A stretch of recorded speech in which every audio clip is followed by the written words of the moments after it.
അസ്സലാമലൈക്കും welcome back our channel. അതെ guys, നിങ്ങൾ തമ്മിൽ കണ്ടതുപോലെ വളരെ പ്രയാസകരമായ ഒരു കാര്യമാണ് ഞാൻ നിങ്ങളോട് ഷെയർ ചെയ്യാൻ പോകുന്നത്. അപ്പോൾ എല്ലാവരും വീഡിയോ അവസാനം വരെ കാണുക. നമ്മളെ സബ്സ്ക്രൈബ് ചെയ്യാതെ ആരെങ്കിലും വീഡിയോ കാണുന്നുണ്ടെങ്കിൽ ഒന്ന് സബ്സ്ക്രൈബ് ചെയ്ത് സപ്പോർട്ട് ചെയ്തേക്കണേ ഗായ്സ്. അതെ ഗായ്സ്, ഞാൻ ഇന്ന് വളരെ പ്രയാസകരമായ ഒരു കാര്യത്തിന് വേണ്ടിയിട്ട് പുറത്തു പോവുകയാണിത്. വേറെ എങ്ങോട്ടും അല്ല, നിങ്ങൾ തമ്മിൽ കണ്ടതുപോലെ പോലീസ് സ്റ്റേഷനിലേക്ക് പോകുന്ന പോക്കാണ് കേട്ടോ ഇത്. വളരെ പ്രയാസം, അതുകൊണ്ട് തന്നെയാണ് അത് നിങ്ങളോട് ഷെയർ ചെയ്യണമെന്ന് തോന്നിയത്. അപ്പോൾ നമ്മൾ പോകുന്ന വഴിക്ക് അവിടെ നമ്മുടെ ചർച്ചിൽ പെരുന്നാളാണ് കേട്ടോ. അപ്പോൾ അതിൻ്റെ ലൈറ്റാണ് ഒരറ്റം തൊട്ട് അങ്ങറ്റം വരെ ഇട്ടിട്ടുണ്ട് കേട്ടോ ഗായ്സ്. നല്ല രസമുണ്ട് കാണാൻ. പക്ഷേ എന്ത് ചെയ്യാനാ, ഇതൊന്നും ആസ്വദിക്കാനുള്ള ഒരു മാനസികാവസ്ഥ എനിക്കില്ലായിരുന്നു. പക്ഷേ ഇങ്ങനെ പോയിക്കൊണ്ടിരുന്നപ്പോഴാണ് ഞാൻ വിചാരിച്ചത് എൻ്റെ സബ്സ്ക്രൈബിനോട് എനിക്കതൊന്ന് ഷെയർ ചെയ്യണമെന്ന് തോന്നി. അങ്ങനെ ഞാൻ വീഡിയോ എടുത്തേ കേട്ടോ ഗായ്സ്. അങ്ങനെ ഞാൻ എൻ്റെ ഇക്കയും പോകുന്നതാണ്. അപ്പോൾ ഞങ്ങൾ പോലീസ് സ്റ്റേഷനിലോട്ട് പോയി പരാതിയൊക്കെ കൊടുത്തു. എന്താ പറയുന്നത്, ഇവരിങ്ങനെ ഈ അയൽക്കാരൻ വല്ലാത്ത ബുദ്ധിമുട്ടുകളാണ് ഞങ്ങൾക്ക് തന്നുകൊണ്ടിരിക്കുന്നത്. ഇവർ 2-2.5-3 വർഷത്തോളമായി കേട്ടോ ഇവരെ കൊണ്ട് വല്ലാത്ത പ്രയാസം ഞാൻ അനുഭവിക്കാൻ തുടങ്ങിയിട്ട്. കേസും കോടതിയും ഒക്കെ അതിൻ്റെ മുറയ്ക്ക് നടക്കുന്നുണ്ട്. പക്ഷേ എന്ത് ചെയ്യാനാ, വക്കീലിന് മാത്രം പൈസ കൊടുത്ത് ഞങ്ങൾ വല്ലാത്തൊരവസ്ഥയിലായി. പക്ഷേ ഒന്നും എവിടെയും എത്തിയില്ല.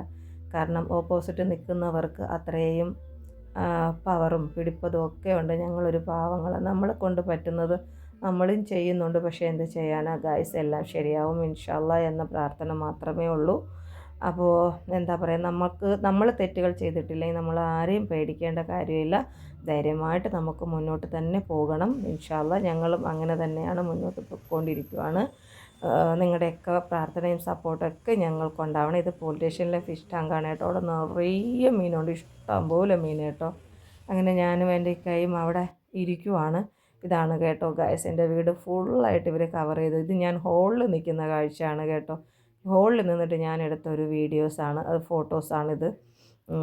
എന്താ പറയുക, നമ്മുടെ വീട് ഫുള്ളായിട്ട് എന്താ, നമുക്കൊന്ന് പുറത്ത് ജസ്റ്റ് ഒന്ന് പുറത്ത് ഹോളിൽ പോലും ഇരിക്കാൻ പറ്റാത്ത അവസ്ഥയിലാണ് ക്യാമറ വെച്ചേക്കുന്നത്. ഇവരിങ്ങനെ തന്നെയാണ് കുറേ ബുദ്ധിമുട്ടുകൾ ഉണ്ടാക്കും. ഞങ്ങളിന്ന് പോലീസ് സ്റ്റേഷനിൽ അവിടെ ഇരിക്കും, അവിടുത്തെ കാഴ്ചകളാണ് ഇത്.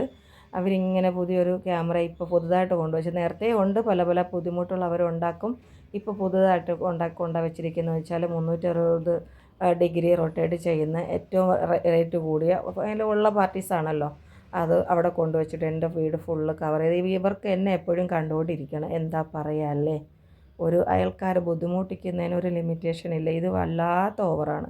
നിങ്ങൾക്ക് ഇതുപോലത്തെ ബുദ്ധിമുട്ടുകളൊക്കെ അനുഭവിക്കുന്നുണ്ടോ, അല്ലെങ്കിൽ അനുഭവിച്ചിട്ടുണ്ടോ? അങ്ങനെ ആരെങ്കിലുമൊക്കെ ഉണ്ടെങ്കിൽ കമൻറ്റ് ചെയ്തേക്കണേ. അപ്പോൾ എന്താ പറയുക, ഇതൊക്കെയാണ് ഗായ്സ്. ഒരു അയൽക്കാരെ കൊണ്ട് നമുക്ക് ബുദ്ധിമുട്ടും പ്രയാസങ്ങളും ഉണ്ടായാൽ മനസ്സമാധാനം തന്നെ പോവും. ഒരുപാട് ഇടങ്ങളിൽ ഇതുപോലെയുള്ള ആൾക്കാരുണ്ടെന്ന് ഞാൻ കേട്ടിട്ടുണ്ട്, അറിഞ്ഞിട്ടുണ്ട്. പക്ഷേ എന്ത് ചെയ്യാനാ, എൻ്റെ ലൈഫിലേക്ക് ഇതുപോലൊരു പ്രശ്നം വന്നപ്പോഴാണ് ഞാനും മനസ്സിലാക്കിയത് ഇത് എത്രത്തോളം പ്രയാസകരമായ വേദനകരമായ ഒരു കാര്യമാണെന്ന്. മുമ്പും ഇതുപോലത്തെ അയൽക്കാരെ പറ്റിയുള്ള കാര്യങ്ങൾ കേൾക്കുമ്പോൾ നമുക്കത് വളരെ ആഴത്തിലൊന്നും അത് നമ്മളെ എഫക്റ്റ് ചെയ്തിട്ടില്ല. പക്ഷേ നമുക്ക് സ്വന്തമായിട്ടൊരു അനുഭവം വരുമ്പോഴാണ് നമുക്കതിൻ്റെ പ്രയാസം മനസ്സിലാവുന്നത് ഗായ്സ്.